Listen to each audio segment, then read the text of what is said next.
Guys, the most feared tandem in sports history will be heading back to the Super Bowl for the 7th time with the hopes of lifting the Lombardi Trophy for a 5th time.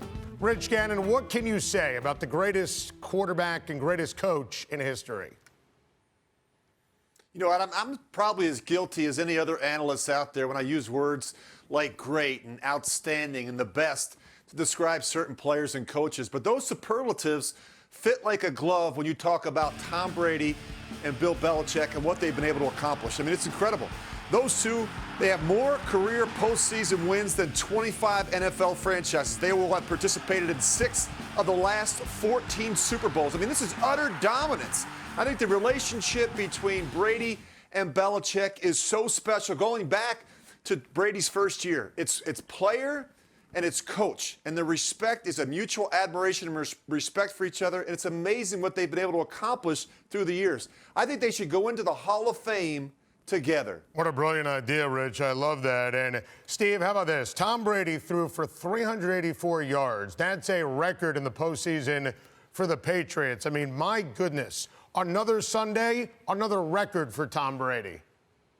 Yeah, Adam, and I'm sure that I'm going to probably end up on this week's edition of What Was He Thinking, because I actually picked the Pittsburgh Steelers to go in New England and beat that duo that Rich was just talking about. But the bottom line is they put me in my place very quickly. The two, Belichick and Brady, spectacular one more time. Brady himself, the 11th time in the postseason he's gone over 300 yards. That's by far a record. 9 times with 3 touchdowns. He's tied Joe Montana.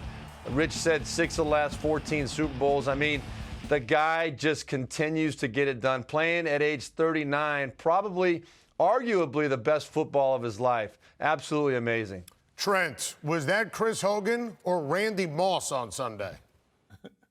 Well, that's the amazing thing about what the Patriots do. Whether it's Tom Brady, Bill Belichick, Josh McDaniels, Matt Patricia, it doesn't matter who it is. They all adapt to whatever it is that's going to beat the opposing teams. When you think about the Randy Moss team, you think about the big passes up the field over the top. You think about Gronkowski, it's those matchups because of size. But what they do so well offensively and defensively is they pick apart what the other team has success with. So a week ago against Houston played a lot of man-to-man coverage, and so they were able to take advantage of the man-to-man coverage. Pittsburgh decided to only rush 4, drop 7 into the secondary. They decided the zone is how we're going to beat them. That gave Brady plenty of time to slide around the pocket and find Chris Hogan open for 9 catches, 180 yards in those 2 touchdowns. Just taking advantage of what the other team does and exploiting it. That's why they've been such a successful tandem together, Bill Belichick and Tom Brady. Like they created Chris Hogan out of thin air. Rich, Bill Belichick is known for taking away the opposing team's biggest threat. And on Sunday,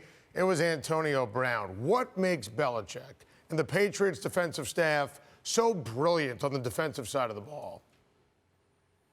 Well, Adam, they're the #1 scoring defense for a reason, right? They've got 2 very good corners, Malcolm Butler, Logan Ryan. They played a lot of double coverage, and they were able to play a lot more of it because they didn't have to worry about Le'Veon Bell, who was hampered with the groin injury. But you knew that Belichick was going to take away Bell and, of course, Brown. That's what he was going to do, and they did a great job of it by changing up coverages, mixing things up, playing some press, playing some off, but most of the time doubling Antonio Brown. Yeah, and there are a lot of other factors in this game. Not that it would have made a difference, but Ben referenced it, and so did Mike Tomlin. The struggles in the red zone. We talked about it last week against Kansas City. Pittsburgh was 0 for 4.